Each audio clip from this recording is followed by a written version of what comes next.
안녕하세요 여러분, 이현정입니다. 우리는 지금 식품기사를 공부하고 있습니다. 이번 시간에는 제5과목 생화학 및 발효학 중 효소에 대해서 정리해 보도록 하겠습니다. 키워드에 보시면 미카엘리스 헨텐식 그리고 KM, Vmax 경쟁적 저해, 비경쟁적 저해라고 나오는데요. 여러분들이 지금 미카엘리스 멘텐식에 나오는 게 KM과 Vmax인데 이거는 주로 계산을 어떻게 하세요? 라고 나오는 수가 있고요. 그리고 경쟁적 저해, 비경쟁적 저해에 대해서 정리를 해 두시면 되겠죠. 그리고 이거 외에도 미생물학 과목에서도 우리가 효소에 대해서 한번 다루게 되거든요. 그럴 때 나왔던 효소랑 같이 연계해서 공부를 해 두시면 좋을 것 같습니다. 효소를 반응식으로 나타내면 이렇게 나타냅니다. E 플러스 S. 이가 효소를 얘기를 하고요. 그 다음에 기질과 만나서 생성물을 만드는 거죠. 그래서 효소라는 것에 기질을 만나서 다른 생성물을 만드는 것을 효소 반응이라고 보시면 됩니다. 효소의 특성을 먼저 보시면요. 효소의 특성은 생체 반응의 촉매 역할을 한다는 것이 있죠. 효소라고 하는 것은 생물체에 의해 만들어지는 유기 촉매입니다. 그리고 활성화 에너지를 낮추어서 생화학 반응이 잘 이루어질 수 있도록 도와주는 역할을 하죠. 그래서 반응 속도를 조절을 하고요. 그리고 효소 자신은 변하지 않는 것이 바로 효소입니다. 그림으로 보시면 효소의 유무에 따라서 활성화 에너지를 비교를 해보면 효소가 없을 때는 활성화 에너지가 이만큼 높다고 하면 효소가 있을 때는 활성화 에너지가 더 낮게 되는 것이죠. 그 대신 반응물이든 생성물이든 변하는 것은 없습니다. 그리고 효소는 단백질입니다. 거의 모든 효소는 단백질로 구성이 되어 있어서 단백질의 성질과 동일하게 돌아가게 됩니다. 우리가 화학 공부를 할 적에 단백질에 대해서 공부를 했는데요. 그때 가지는 단백질의 성질 뭐가 있었냐면 열에 불안정하고 강산 또는 알칼리의 변성을 하고 그 다음에 유기용매나 무기염이 있으면 침전을 한다는 것, 이런 단백질의 성질과 동일하게 가게 됩니다. 그리고 효소는 기질 특이성이 있죠. 그래서 촉매 작용을 하는 반응과 기질에 대해서 모두 특이성을 가지게 되고요. 그 기질의 구조가 조금만 달라도 반응을 하지 않게 되죠. 왜냐하면 효소 단백질의 입체 구조 때문에 그렇습니다. 그래서 그것을 크게 두 가지로 나누는데 입체 특이성과 작용기 특이성이 있고, 이 부분에 대해서는 여러분들이 한번 보시면 될 것 같습니다. 그리고 또 하나 참고로 말씀드리면 많은 효소는 단백질만으로 촉매 활성을 가지게 됩니다.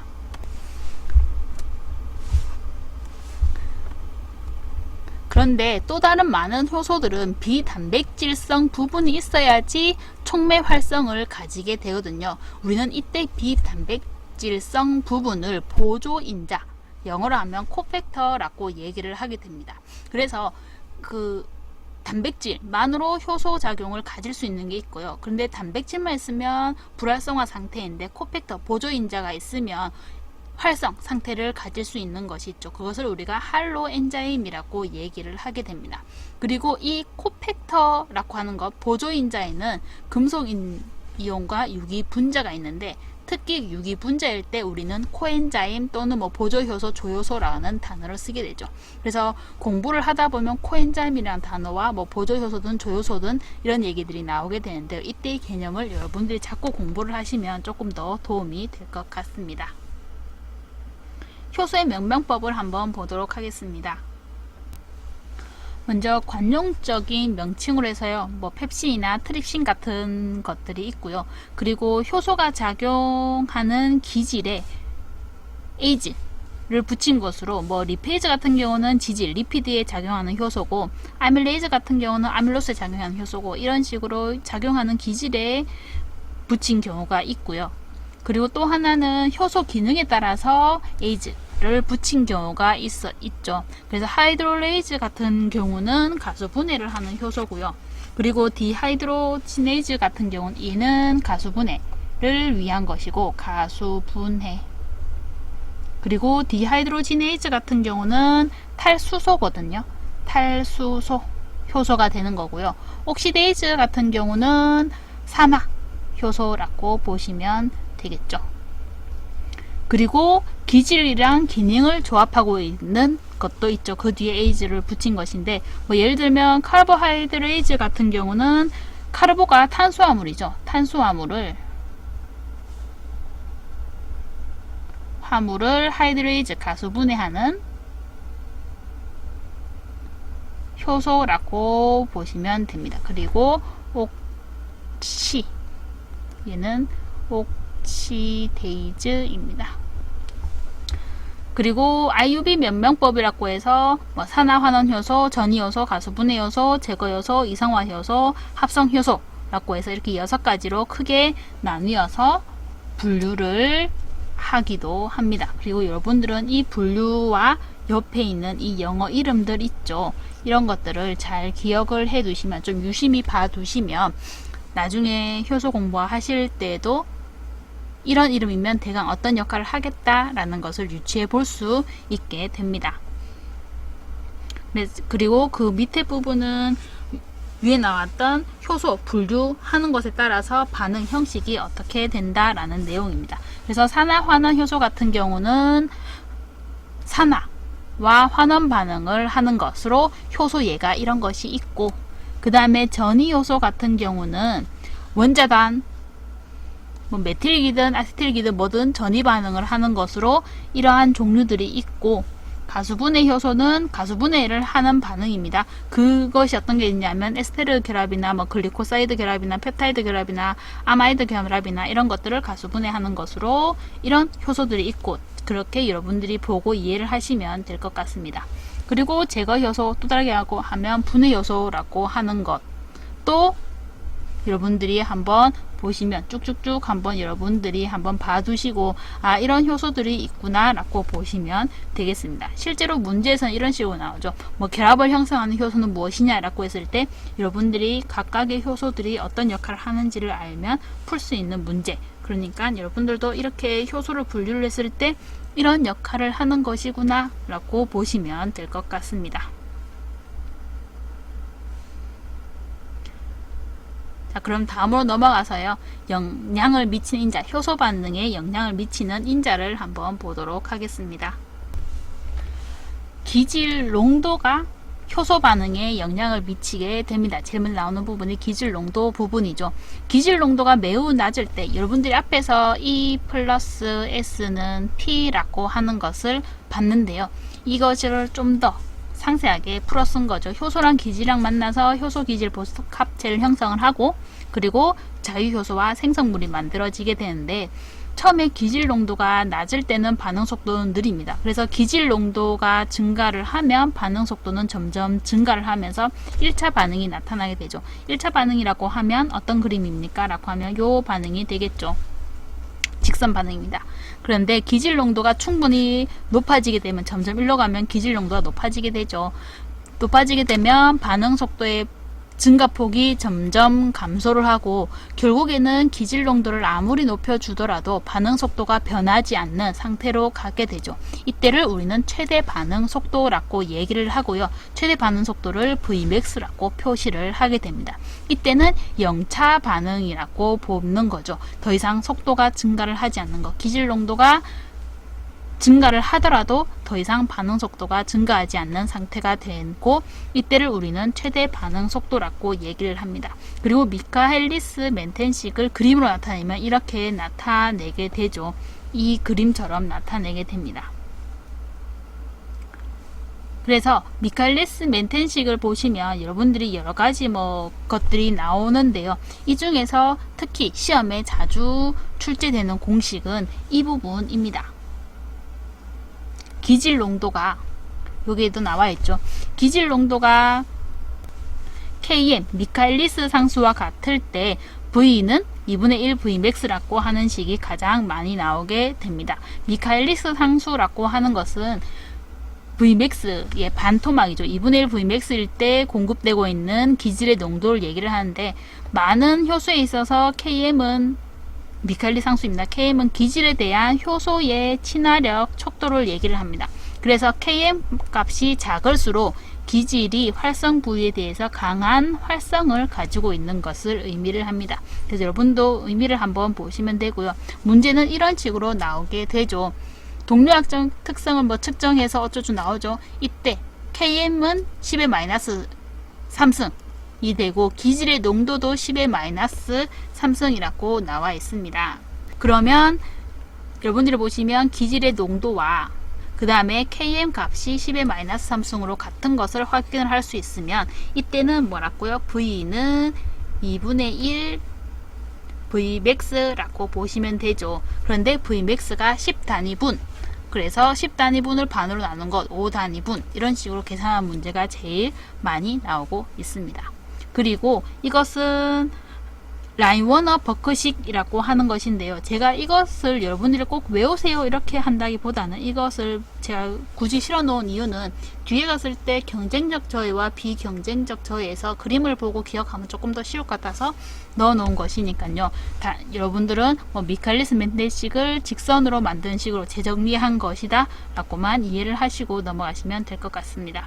다음으로 효소 반응에 영향을 미치는 것은 pH와 그리고 온도이죠. 최적 pH가 존재하고 최적 온도가 존재하는 것인데요. 최적 pH의 경우에는 효소 활성이 최대값을 가지는 pH, 일반적으로는 pH 7 부분에서 가장 효율적이라고 합니다만 이것은 효소마다 종류가 다릅니다. 보시면 펩신 같은 경우는 pH 2가 되는 거고요. 그리고 일반적으로 pH 7에서 활성을 나타내는 것도 많고 그 너머에서 활성을 나타내는 것도 있죠. 그리고 최적 온도가 존재를 하게 되는데 10도씨 정도 상승을 하면 반응 속도는 2배로 증가를 하고 그리고 최적 온도가 존재하는 거죠. 효소는 단백질이니까 온도가 너무 높아지면 열 변성을 시켜서 활성을 잃어버리는 온도도 존재를 하게 됩니다. 그래서 일반적으로 30에서 70도씨라고 얘기를 합니다만 이건 일반적인 거고 그렇지 않은 효소도 있다는 것을 그림으로 나타내고 있습니다. 다음으로 이니비터라고 하는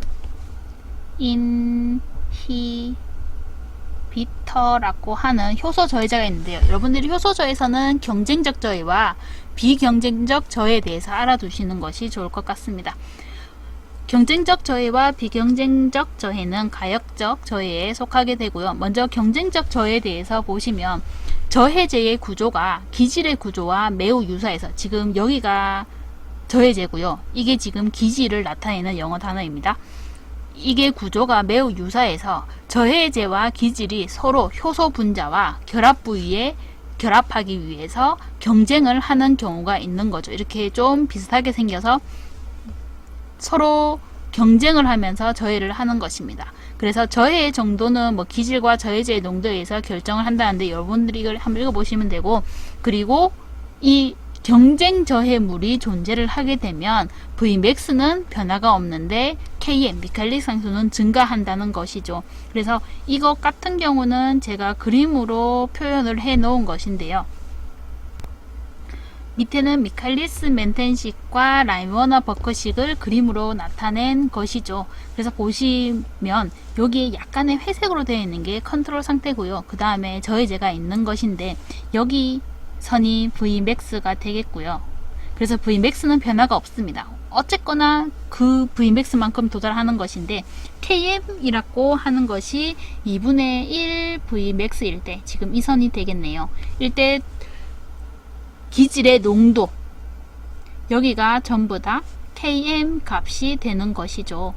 각각의 상태에서 이때 미칼리스 상수 같은 경우는 점점 증가하는 것을 확인할 수 있습니다. 그리고 그림으로 또 옆에 나와 있는 라인웨어 버크식으로 나타내면 이런 식으로 그림이 나타낸다는 것입니다. 그래서 여러분들이 만약에 글자로 쉽게 기억을 하시려면 위에 있는 이것으로 기억을 하시면 되고요. 그리고 나는 저런 글로는 이해하기 힘들다 라고 하시면 이런 식으로 그림을 한번 머리에 넣어 놓으시면 좀 더 이해가 되지 않을까 싶어서 제가 넣어 놨습니다. 그리고 비경쟁적 저해를 보시면 저해제와 기질 간의 구조상 유사점이 없고 기질과 저해제 사이의 경합은 없는 것을 얘기를 하고요. 이렇게 비경쟁적 저해가 존재를 하게 되면 Vmax는 감소하고 KM은 변화가 없다는 것 기억을 해 두시면 될 것 같습니다. 그래서 보시면 지금 여기 I라고 되어 있는 것이 비경쟁적 저해제를 나타내는 것이고요. 구조상의 유사점이 없어서 꼭 자리에 딱 맞게 들어가는 것이 아니라 다른 데에 들어가거나 해서 구조적으로 좀 다른 기질이 못 붙게 하는 것입니다. 그래서 기질 농도를 증가시켜도 비경쟁적 저해제의 영향은 극복되지 않는 것입니다. 그리고 이렇게 프로덕트 생성물이 생성되지 못하게 가는 방향이 X가 되어 있죠. 생성되지 못하게 하는 것이라고 보시면 되고요. 그것을 다시 미카엘리스 멘텐식이나 아니면 라이머커 버크식으로 나타내면 그림이 이런 식으로 나타내게 되는 거죠. 그래서 여러분들 보시면 앞에 있던 그림이랑은 조금 차이가 있죠. 이니비터, 그러니까 저해제가 있으면 있을수록 Vmax는 점점 감소를 하고 있고요. 그에 비해서 Km 값은 변화가 없는 것으로 나타나고 있습니다.